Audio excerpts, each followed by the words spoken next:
Class 10 UP board के प्यारे विद्यार्थियों, हिंदी का मॉडल पेपर है जो कि बोर्ड एग्जाम 2025 के लिए इम्पोर्टेंट है। और इस वीडियो को आप लोग पूरा अंत तक देखिएगा। बोर्ड एग्जाम के लिए सबसे ज़्यादा इम्पोर्टेंट मॉडल पेपर है। और यहाँ पर निर्देश देख लीजिए, समय 3 घंटे 15 मिनट, पूर्णांक 70 का। ठीक है, सभी प्रश्न अनिवार्य होते हैं। प्रश्न पत्र 2 खंड में होता है, खंड आ और खंड बा। खंड आ में 20 बहुविकल्पीय प्रश्न होते हैं जिनका उत्तर आपको OMR शीट पर देना होता है। तो आइए शुरू करते हैं। सबसे पहले खंड आ। इसमें पहला क्वेश्चन है, निम्न में से शुक्ल युग के लेखक हैं? महावीर प्रसाद, प्रेमचंद, गिरधर दास, प्रताप नारायण मिश्र। तो शुक्ल युग के लेखक हैं मुंशी प्रेमचंद, बी ऑप्शन सही हो जाएगा। दूसरा है, कफन व पूस की रात कहानी के लेखक हैं? तो कफन व पूस की रात कहानी के लेखक मुंशी प्रेमचंद हैं, बी ऑप्शन सही हो जाएगा। तीसरा है, सिंदूर की होली के नाटककार हैं? तो जयशंकर प्रसाद, राम कुमार वर्मा, लक्ष्मी नारायण मिश्र, हरिकृष्ण प्रेमी। सिंदूर की होली के नाटककार हैं लक्ष्मी नारायण मिश्र, सी ऑप्शन सही हो जाएगा। इसके बाद क्वेश्चन नंबर 4 है, रूस में 25 मास यात्रा वृत्त के लेखक हैं? राहुल संकृत्यान, डी ऑप्शन सही हो जाएगा। क्वेश्चन नंबर 5 है, बाजे पायलिया के घुंघरू के लेखक कौन हैं? तो बाजे पायलिया के घुंघरू के लेखक हैं कन्हैया लाल मिश्र प्रभाकर। इसके बाद 6 नंबर क्वेश्चन है, रीत काल को अलंकृत काल किस विद्वान ने कहा है?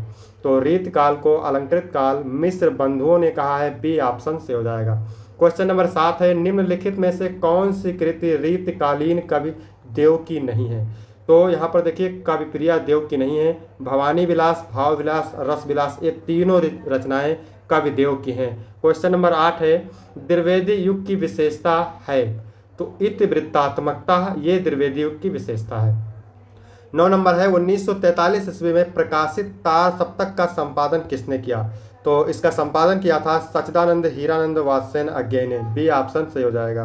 क्वेश्चन नंबर 10 है, राम की शक्ति पूजा व कुकुरमुत्ता किसकी रचना है? तो राम की शक्ति पूजा व कुकुरमुत्ता सूर्यकांत त्रिपाठी निराला की रचना है। क्वेश्चन नंबर 11 है, बुरे समय को देखकर गंजे तू को क्यों रोए, किसी भी हालत में तेरा बाल न बांका होए। उपयुक्त पंक्तियों में कौन सा रस है? तो इसमें हास्य रस है, डी ऑप्शन से हो जाएगा। क्वेश्चन नंबर 12 है, उस काल मारे क्रोध के तन कांपने उनका लगा, मानो हवा के वेग से सोता हुआ सागर जगा। तो यहाँ पर देखिए, जहाँ पर दिख जाए जन जानो मन मानो जनहु मनहु, वहाँ पर होता है उत्प्रेक्षा अलंकार। ठीक है, और जहाँ पे सा सी से सम सरिस समान वाचक शब्द दिख जाए वहाँ पर होता है उपमा अलंकार। क्वेश्चन नंबर 13 है, नील सुरवों श्याम तरुण अरुण बारुज नयन, करो सो मम उर्धाम सदा क्षीर सागर शयन। उपयुक्त पंक्तियों में प्रयुक्त छंद है? तो इसमें सोरठा छंद है। ठीक है, सोरठा छंद के पहले और तीसरे चरण में 11-11 मात्राएं होती हैं और दूसरे और चौथे चरण में 13-13 मात्राएं होती हैं। ठीक है, क्वेश्चन नंबर 14 है, निम्नलिखित में से किस शब्द में अनुपसर्ग का प्रयोग किया गया है? तो उपसर्ग जो है किसी शब्द के पहले लगते हैं। तो यहाँ पर देखिए, नहीं हुआ है। तो अनुकरण में, करण में अनुपसर्ग हुआ है, शासन में अनु हुआ है और वाद में अनु हुआ है, अनुत्तीर्ण में नहीं हुआ है। तो सी ऑप्शन सही हो जाएगा। इसके बाद क्वेश्चन नंबर 15 है, नीलकंठ त्रिनेत्र चतुर्भुज समस्त पद में प्रयुक्त समास है? तो इसमें बहुब्री समास है। ठीक है, बहुब्री समास में ना प्रथम पद प्रधान होता है ना दूसरा कोई अन्य यानी तीसरा पद प्रधान होता है। इसे नीलकंठ, नीला है कंठ अर्थात शंकर जी, त्रिनेत्र 3 नेत्रों वाले अर्थात शंकर जी, चतुर्भुज 4 भुजाओं वाले अर्थात गणेश जी। बादल का पर्यायवाची शब्द नहीं है। तो यहाँ पर देखिए, जलज और पंकज बादल का पर्यायवाची नहीं है। नीरद तोयद है, अम्बुद पयोद है और जलद पयोद है। इसके बाद क्वेश्चन नंबर 17 है, युष्मद तुम सर्वनाम शब्द का तृतीय एकवचन का रूप है? तो इसका बी ऑप्शन से हो जाएगा, त्वया। आंधी आई और हम भागने लगे, रचना के आधार पर किस प्रकार का वाक्य है? तो जब 2 वाक्य और से जुड़े हों, इसलिए से जुड़े हों और परंतु से जुड़े हों तो वहां पर होता है संयुक्त वाक्य, सी ऑप्शन सही हो जाएगा। 19 नंबर क्वेश्चन है, महात्मा बुद्ध ने विश्व को शांति का संदेश दिया, इस वाक्य का वाच्य बताइए? तो इसमें कर्तृवाच्य है। अगर पूछ ले वाच्य कितने प्रकार के होते हैं तो आपको बताना 3 प्रकार के। ठीक है, कर्तृवाच्य, कर्मवाच्य और भाववाच्य। क्वेश्चन नंबर 20 है, वह अचानक चला गया, वाक्य में प्रयुक्त अचानक पद का व्याकरणिक परिचय है? तो यहाँ पर वह अचानक चला गया, वाक्य में प्रयुक्त अचानक पद का व्याकरणिक परिचय बताना है। तो अचानक चला गया क्या है? क्रिया है। कैसे चला गया अचानक? तो ये हो गया क्रिया विशेषण, सी ऑप्शन से हो जाएगा। अब बात करते हैं खंड बाकी वर्णात्मक प्रश्न। ठीक है, तो किसी भी पद्यांश को हल करने से पहले सबसे पहले किसी भी गद्यांश को हल करने से पहले उस गद्यांश को पढ़िए। देखिए, ईर्ष्या की बड़ी बेटी का नाम निंदा है, जो व्यक्ति ईर्ष्यालु होता है वही व्यक्ति बुरे किस्म का निंदक भी होता है। दूसरों की निंदा वह इसलिए करता है कि इस प्रकार दूसरे लोग जनता अथवा मित्रों की आंखों में गिर जाएंगे और तब जो स्थान रिक्त होगा उस पर अनायास मैं ही बैठा दिया जाऊंगा। अब यहाँ पर देखिए, ईर्ष्या शब्द से पता चल गया कि ये लिया गया है ईर्ष्या तू ना गई मेरे मन से, और इसके लेखक रामधारी सिंह दिनकर है। तो आप यहाँ पे संदर्भ लिख देंगे। दूसरा है गद्यांश के रेखांकित अंश की व्याख्या। तो इस जो गद्यांश की व्याख्या बताते हैं आपको। दिनकर जी का कहना है कि जैसे ही हमारे मन में ईर्ष्या की भावना जन्म लेती है उसी प्रकार निंदा की भावना भी उत्पन्न हो जाती है। इसलिए निंदा को ईर्ष्या की बड़ी बेटी अथवा पहली संतान कहा गया है। जो व्यक्ति किसी के प्रति ईर्ष्यालु होता है वह अत्यंत बढ़ा चढ़ाकर उसकी बुराई करता है। उसकी बुराई करने में उसे आनंद का अनुभव होता है। वह चाहता है कि अन्य लोग भी उस व्यक्ति की बुराई करें। उसके निंदा करने का उद्देश्य यह होता है कि वह व्यक्ति दूसरे लोगों की दृष्टि में गिर जाए। जब वह व्यक्ति जिसकी वह निंदा कर रहा है अपने मित्रों अथवा समाज के लोगों की नज़रों में गिर जाएगा तो उसके द्वारा किए गए रिक्त और उच्च स्थान पर वह बिना परिश्रम के अधिकार कर लेगा। अब यहाँ पर देखा ईर्ष्या की बड़ी बेटी का नाम क्या है। तो ईर्ष्या की बड़ी बेटी का नाम निंदा है। ठीक है, ये पूछा जाता है 6 अंक का, इसको ध्यान रखेंगे आप। इसके बाद अथवा वाला, तो यहाँ पर अथवा वाला भी देखते हैं। कुसंग का ज्वर सबसे भयानक होता है। यह केवल नीति और सद्वृत्ति का नाश नहीं करता बल्कि बुद्धि का भी क्षय करता है। किसी युवा पुरुष की संगत यदि बुरी होगी तो वह उसके पैरों में बंधी चक्की के समान होगी जो उसे दिन दिन अवनत के गड्ढे में गिराती जाएगी, और यदि अच्छी होगी तो सहारा देने वाली बाहु के समान होगी जो उसे निरंतर उन्नति की ओर ले जाएगी। पहला क्वेश्चन पूछ रहा उपयुक्त गद्यांश का संदर्भ लिखिए। ठीक है, इसके लिए आपको मिलेंगे 2 अंक। तो संदर्भ लिखेंगे।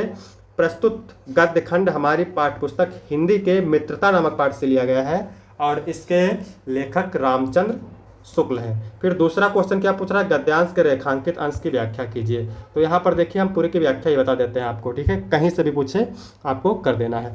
तो यहाँ पर इसकी व्याख्या लिखना है।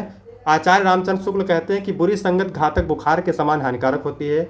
जिस तरह कोई व्यक्ति यदि भयानक ज्वर से ग्रसित हो तो वह ज्वर उसके शरीर और स्वास्थ्य को नष्ट कर देता है तथा कभी कभी प्राण भी ले लेता है, उसी प्रकार बुरी संगत हमारी नैतिकता, सदाचार, मन तथा बुद्धि को भी नष्ट कर देती है। युवा पुरुष की संगत यदि बुरी होगी तो उसका क्या प्रभाव पड़ेगा। तो युवा पुरुष की संगत यदि बुरी होगी तो वह उसके पैरों में बंधी चक्की के समान होगी जो उसे दिन दिन अवनत के गड्ढे में गिराती जाएगी। इसके बाद क्वेश्चन नंबर 22 है। ठीक है, तो ये भी कितने अंक का होता है, 6 अंक का होता है। निम्नलिखित में से किसी एक पद्यांश पर आधारित सभी प्रश्नों के उत्तर दीजिए।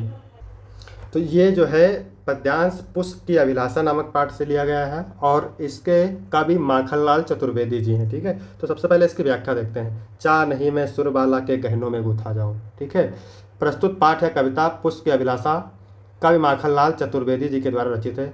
कवि इस कविता के माध्यम से बच्चों में देशभक्ति की भावना जागृत करना चाहते हैं। ठीक है, इस कविता में देशभक्ति को सर्वश्रेष्ठ माना गया है। कवि फूल के माध्यम से अपनी इच्छा प्रकट करता हुआ कहता है कि चाह नहीं, मेरी इच्छा नहीं है मैं सुरबाला के गहनों में गूथा जाऊं। किसी सुरबाला मतलब देव कन्या के गहनों में गूथा जाऊं। चाह नहीं प्रेमी माला में बिंद प्यारी को ललचाऊं। और वह कहता है कि मेरी यह भी इच्छा नहीं है कि मैं किसी प्रेमी की माला में बिंद करके ललचाऊं। चाह नहीं सम्राटों के सौ पर है हरि डल जाऊं। और मेरी इच्छा यह भी नहीं है कि मैं किसी राजा महाराजा के सौ पर डाला जाऊं। चाह नहीं देवों के सिर पर चढ़ूं भाग्य पर हिलाऊं। और मेरी यह भी इच्छा नहीं है कि मैं देवताओं के सिर पर चढ़ करके अपने भाग्य पर घमंड करूं। मुझे तोड़ लेना वनमाली उस पथ में देना तुम फेंक।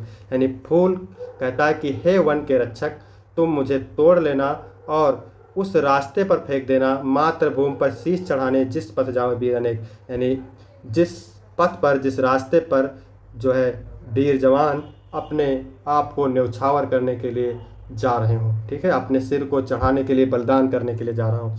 तो उपयुक्त गद्यांश का संदर्भ मैंने बता दिया था कि ठीक है, पुष्प की अभिलाषा चैप्टर से लिया गया है और इसके कवि माखनलाल चतुर्वेदी हैं। पद्यांश के रेखांकित अंश की व्याख्या तो हमने पूरी बता दिया है। पुष्प वनमाली के समक्ष अपनी कौन सी इच्छा प्रकट करता है, तो यहाँ पर लिखा हुआ है जो है फूल कहता है कि हे वन के माली, मुझे तोड़ लेना और उस रास्ते पर फेंक देना जिस पर पथ पर जो है देश के वीर जवान अपने सिरों का बलिदान करने के लिए जा रहे हों।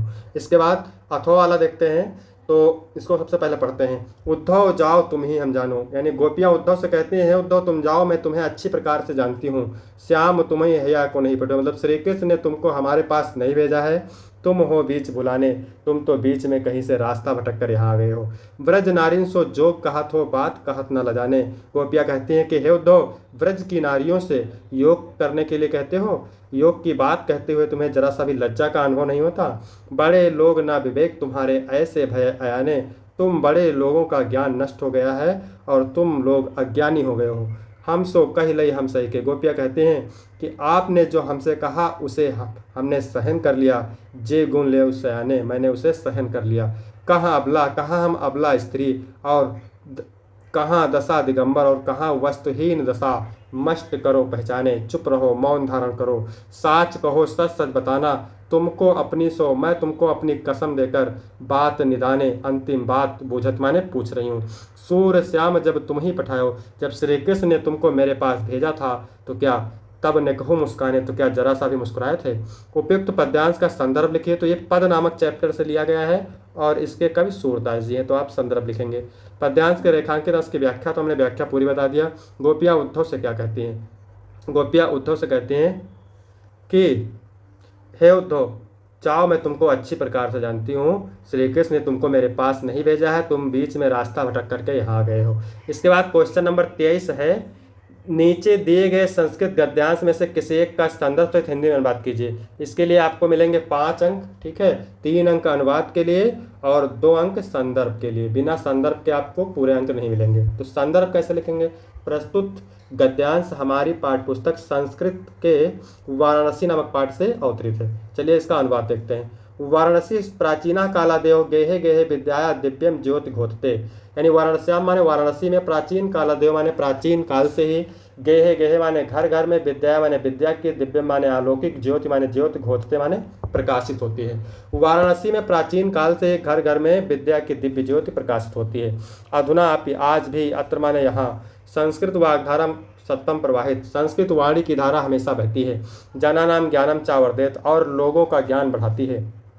अत्र माने यहाँ, अनेके अनेक, आचार्य मूर्धन्या श्रेष्ठ, विद्वांस विद्वान।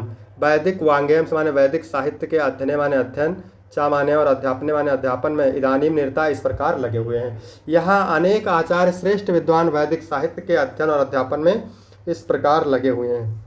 न केवल भारतीय, केवल भारतीय ही नहीं अपितु बल्कि विदेश का माने विदेशी भी, गीवाण वाण्या माने संस्कृत वाणी के अध्ययन माने अध्ययन के लिए, अत्र माने यहाँ, आगच्छन्ति माने आते हैं। निःशुल्क चा विद्या ग्रहणन्ति, और निःशुल्क विद्या ग्रहण करते हैं। इसके बाद अथवा वाला भी देखते हैं। एकदा बहुआ जना धूम्यानम, यानी एक बार, बहुआ माने बहुत से, जना माने लोग, धूम्यानम माने रेलगाड़ी पर, आरूह माने चढ़ करके, नगरम माने नगर की, प्रति माने और, गच्छति माने जा रहे थे। एक बार बहुत से लोग रेलगाड़ी पर चढ़कर नगर की ओर जा रहे थे। तेस माने उसमें, केचित माने कुछ, ग्रामीणा माने ग्रामीण, और केचित कुछ, नागरिका माने नागरिक, आसन माने बैठे हुए थे। उसमें कुछ ग्रामीण और कुछ नागरिक बैठे हुए थे।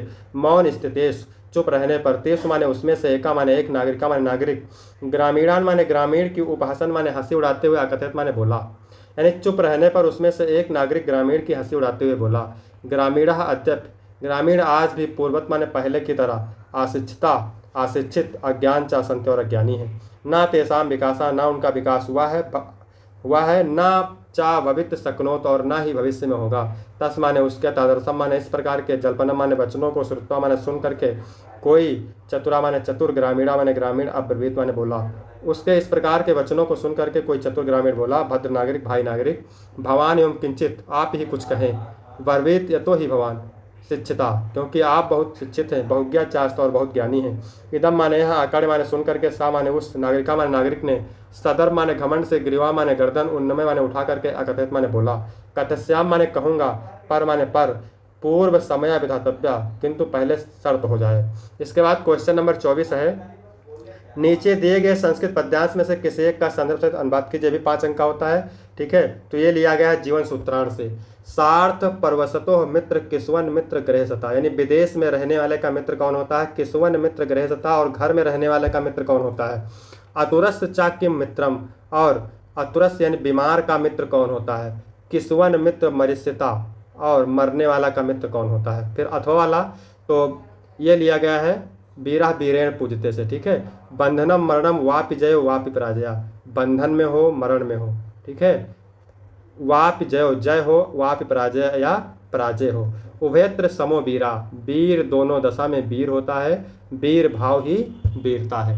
क्वेश्चन नंबर 25 है, अपने पठित खंडकाव्य के आधार पर निम्नलिखित प्रश्नों में से किसी एक का उत्तर दीजिए। 3 अंक का होता है, अलग अलग जिले के लिए अलग अलग खंडकाव्य होता है, ठीक है, तो आप लोग इसको तैयार करिएगा। फिर क्वेश्चन नंबर 26 है, दिए गए लेखकों में से किसी एक लेखक का जीवन परिचय देते हुए उनके एक प्रमुख रचना का उल्लेख कीजिए। ये 5 अंक का होता है, डॉक्टर राजेंद्र प्रसाद, आचार्य रामचंद्र शुक्ल और जयशंकर प्रसाद। 3 दिए रहते हैं, आपको उसमें से एक करना रहता है। खा है, कवियों में से किसी एक कवि का जीवन परिचय देते हुए उनके एक प्रमुख रचना का उल्लेख करिए। 5 अंक का होता है, तुलसीदास, बिहारी और महाकवि। तीनों इंपॉर्टेंट भी हैं और इन तीनों को आपको तैयार करना है, इसमें से एक परीक्षा में आपको करना है। 27 नंबर है, अपनी पाठ्य पुस्तक के संस्कृत खंड से कंठस्थ एक श्लोक लिखिए जो इस प्रश्न पत्र में ना आया हो। इसके लिए आपको मिलेंगे 2 अंक और आपको 3-4 श्लोक याद रखना है, ठीक है।